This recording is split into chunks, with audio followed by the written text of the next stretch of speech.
Telugu YouTube ఛానల్లో మీ వ్యాపార ప్రకటనల కోసం 9154949554 కి కాల్ చేయండి. సో ఈ మధ్యనే ఆంధ్రప్రదేశ్ ముఖ్యమంత్రి మీద రాయితో ఒక దాడి అయితే జరిగింది. ఈ దాడికి సంబంధించి అసలు ఆ దాడి వెనుకున్నది ఎవరు, విసిరిన ఆ చేయి ఎవరిది, రాయి విసిరిన చేయి ఎవరిది, ఆ చేయి వెనుకున్న ఉన్న వ్యక్తులు ఎవరు అనే దాని మీద రాష్ట్ర వ్యాప్తంగా కూడా 2 తెలుగు రాష్ట్రాల వ్యాప్తంగా కూడా ఒక పెద్ద చర్చ అయితే నడుస్తుంది. ఇక ఇదే విషయంలో అనేక మంది రాజకీయ నాయకులు, రాజకీయ ప్రముఖులు ఈ యొక్క దాడిని ఖండిస్తూ అనేక ప్రెస్ మీట్లు పెట్టారు, అనేక ట్వీట్లు చేశారు. ఇక ఇదే తరుణంలో పోలీసులు అయితే దాదాపుగా 6 బృందాలతో వాళ్ళ యొక్క దర్యాప్తును ముమ్మరం చేస్తూ ఉన్నారు. సో ఇదే తరుణంలో జనసేన అధినేత పవన్ కళ్యాణ్ కూడా జగన్పై జరిగిన దాడిపై ఆయన స్పందిస్తూ ట్విట్టర్లో ఒక ట్వీట్ చేశారు. అసలు నిజంగానే ఎవరైతే దాడికి పాల్పడ్డారో వాళ్ళని ఎందుకు వదిలేస్తున్నారు, అంటే ఎలా దొరుకుతారు వాళ్ళు, ఎందుకంటే ఇప్పటి వరకు ఎవరైతే పోలీసు బృందాలు ఉన్నాయో ఆ బృందాల సమక్షంలోనే ఈ యొక్క దాడి జరిగింది. కానీ వాళ్ళతోనే మళ్ళీ విచారణ చేస్తున్నారు. అసలు వాళ్ళు ఎవరున్నారు, వీళ్ళని బదిలీ చేయాలని చెప్పేసి ఇంటెలిజెన్స్ కానీ లేదంటే డీజీపీని కానీ వీళ్ళందరినీ కూడా బదిలీ చేసి ఒకవేళ కొత్తగా సదరు ఎవరైతే కొత్తగా వచ్చిన అధికారులు ఉన్నారో వాళ్ళతో నిజంగానే చేయిస్తే, దర్యాప్తు అయితే చేయిస్తే, ఇంటెలిజెన్స్ బృందాన్ని మార్చి కొత్త వాళ్ళని నియమిస్తే, అదే తరుణంలో ఆ బదిలీలన్నీ చేసి కొత్త వాళ్ళని నియమిస్తే కనుక ఖచ్చితంగా అసలు రాయి విసిరిన చెయ్యి ఎవరిది, ఆ చెయ్యి వెనుకున్న వ్యక్తులు ఎవరు అనేది చాలా క్లియర్ కట్గా తెలుస్తూ ఉంటుంది. ఇక ఇదే తరుణంలో నరేంద్ర మోడీ ఇంతకుముందు ఆంధ్రప్రదేశ్ పర్యటనకు వచ్చినప్పుడు కూడా ఆయన మీద కొన్ని దాడులు జరిగినాయి.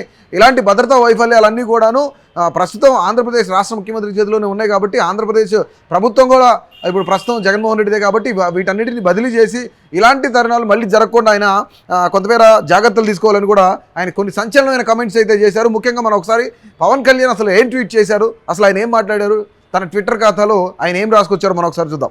ఆంధ్రప్రదేశ్ ముఖ్యమంత్రి మీద గులకరాయితో దాడి విషయంలో బాధ్యత వహించాల్సిన అధికారులతోనే విచారణ చేయిస్తే ఎలా, ఆయన వీవీఐపీ కేటగిరీలో ఉన్నారనే కదా సదరు పాలకుడు ఏ ప్రభుత్వ కార్యక్రమానికి వెళ్ళినా పరదాలు కట్టి చెట్లు కొట్టేసేవారు. ఇక అన్నీ పట్టపగలే నిర్వహించారు కదా, మరి ఏ ఉద్దేశంతో విజయవాడ నగరంలో విద్యుత్ కూడా నిలిపివేసి చీకట్లో యాత్ర చేయించారు, పరదాలు కట్టలేదు, చెట్లు కొట్టలేదు. ఈ దాడి విషయంలో రాష్ట్ర పోలీసులు యంత్రాంగానికి బాస్ అయిన DGP, intelligence chief, Vijayawada police commissioner, ముఖ్యమంత్రి సెక్యూరిటీ అధికారుల పాత్ర గురించి విచారణ చేయించాలి. సో ఇక వాళ్ళు తీసుకున్న భద్రతా చర్యల్లో లోపాలు ఏమిటి, ఇంటెలిజెన్స్ వైఫల్యం ఏమిటి అనేది తేలాలి.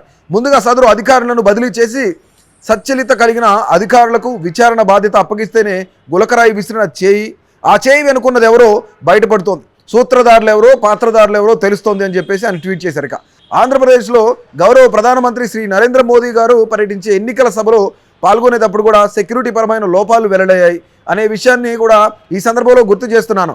ఇలాంటి అధికారులు ఉంటే గౌరవ ప్రధానమంత్రి గారు మరోసారి పర్యటించినప్పుడు ఇంతే నిర్లక్ష్యం ప్రదర్శిస్తారు. వీళ్లతో ఎన్నికలు ఎలా పారదర్శకంగా నిర్వహించగలరు, ఈ విషయంపై కేంద్ర ఎన్నికల సంఘం, ఆంధ్రప్రదేశ్ రాష్ట్ర ఎన్నికల ప్రధాన అధికారి దృష్టి పెట్టాలని కూడా చెప్పారు. అంటే గతంలో జగన్మోహన్ రెడ్డి అనేక మార్లు పగలు కూడా ఆయన పర్యటనలు చేస్తున్నప్పుడు చెట్లు కొట్టించేవాళ్ళు, సో ఇవన్నీ పరదాలు కట్టించేవాళ్ళు, అవన్నీ కూడాను ఇప్పుడు నైట్ టైం సింగనగర్ ఆ ప్రాంతం విజయవాడ వచ్చినప్పుడు ఎందుకు పరదాలు కట్టలేదు, ఎందుకు చెట్లు కొట్టించలేదు, ముఖ్యంగా ఎందుకు ఆ యొక్క పవర్ కట్ అయిందనే దాని మీద కూడా ఆయన ట్విట్టర్ వేదికగా ఆయన రాసుకొచ్చారు ఆయన ఖాతాలో.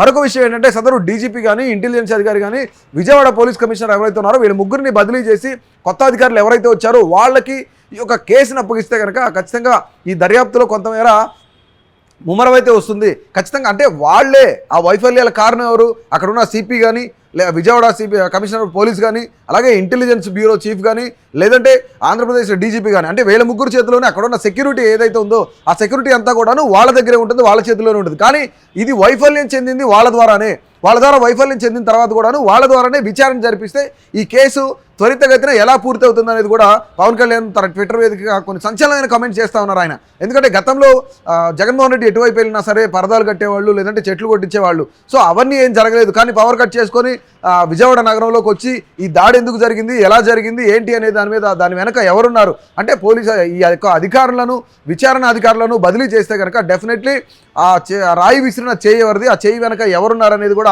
నిజాలు నిగ్గు తేలుతాయని చెప్పేసి ఆయన గట్టిగా ప్రశ్నిస్తున్న పరిస్థితి అయితే నెలకొంది. సో ఇక ఇదే విషయంలో ఆయన ట్విట్టర్ వేదికగా కొన్ని సంచలనమైన కామెంట్స్ అయితే చేశారు. ఇక ప్రస్తుతం మనం అయితే చూస్తా ఉన్నాం ఈ ట్విట్టర్ వేదికగా ఆయన ఏం మాట్లాడారు అనేది కూడా. సో నిజంగానే అసలు జగన్మోహన్ రెడ్డి మీద దాడి చేయాల్సిన అంత అవసరం ఎవరికి ఉంది, ఎందుకు చేశారు, దీని వెనక ఎవరున్నారు, ఎవరు చేయించారు అనేది ప్రత్యేకంగా తెలియాల్సి అయితే ఉంది. ప్రస్తుతానికి ఇప్పటికే విజయవాడకు సంబంధించిన పోలీసులు 6 బృందాలు కూడాను కొంతమంది ఎవరైతే కొంత అనుమానితులుగా ఉన్నారో వాళ్ళందరినీ కూడా దాదాపుగా 40 మందిని ప్రశ్నించిన పరిస్థితి అయితే నెలకొంది.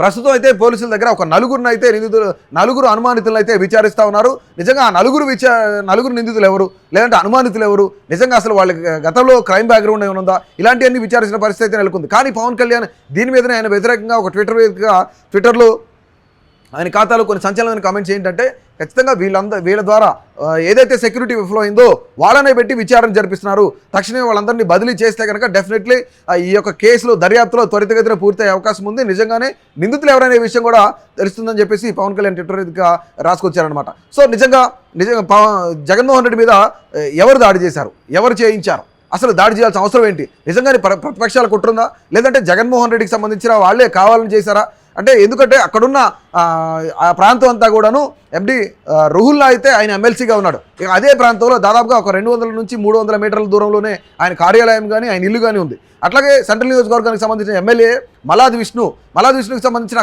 ఆయన కార్యాలయం కూడా చాలా దగ్గరగా దాదాపుగా ఒక 1 కిలోమీటర్ లోపలనే ఉంటుంది. అదంతా కూడాను ప్రజలందరూ కూడా ఎప్పుడు రద్దీగా తిరిగే ప్లేస్, దాదాపుగా 11 నుంచి 12 వరకు కూడాను జనాలందరూ ఎక్కువగా ఉంటారు. కానీ జగన్మోహన్ రెడ్డి వచ్చిన తర్వాత సాక్షాత్ రాష్ట్ర ముఖ్యమంత్రి యొక్క రోడ్ షోకి వస్తున్నప్పుడు కరెంట్ ఎవరు కట్ చేశారు, పవర్ ఎవరు కట్ చేశారు, అసలు నిజంగానే దాదాపుగా 2 రోజుల నుంచి 3 రోజుల నుంచి ఉన్నత స్థాయి అధికారులు అందరూ కూడాను డీజీపీ కానీ, ఇంటెలిజెన్స్ కానీ, సిపి కానీ వీళ్ళందరూ ఏం చేస్తూ ఉన్నారు అంటే, దాదాపుగా ఆ ఏరియాలో ముఖ్యమంత్రి పర్యటిస్తున్నారంటే ఆ ఏరియా మొత్తాన్ని కూడాను దాదాపుగా వాళ్ళు హ్యాండ్ ఓవర్ చేసుకునే పరిస్థితి అయితే ఉండాలి. కానీ అట్లా జరిగిందా లేదా జరగలేదా అనేది కూడా ఇక్కడ అనేకమైన అనుమానాలకు తావనిస్తుంది. సో డెఫినెట్లీ ఈ యొక్క పవన్ కళ్యాణ్ కమెంట్ పైన, అలాగే జగన్ పై జరిగిన ఈ దాడిపైన ప్రతి ఒక్కరు కూడా మీ యొక్క అభిప్రాయాన్ని తప్పకుండా తెలియజేయండి. Please do subscribe to. Please do subscribe to. Please do subscribe to. Please do subscribe to. Please do subscribe to. Please do subscribe to KTV Telugu. KTV Telugu. KTV Telugu. KTV Telugu. To KTV Telugu. KTV Telugu. Please do subscribe to KTV Telugu.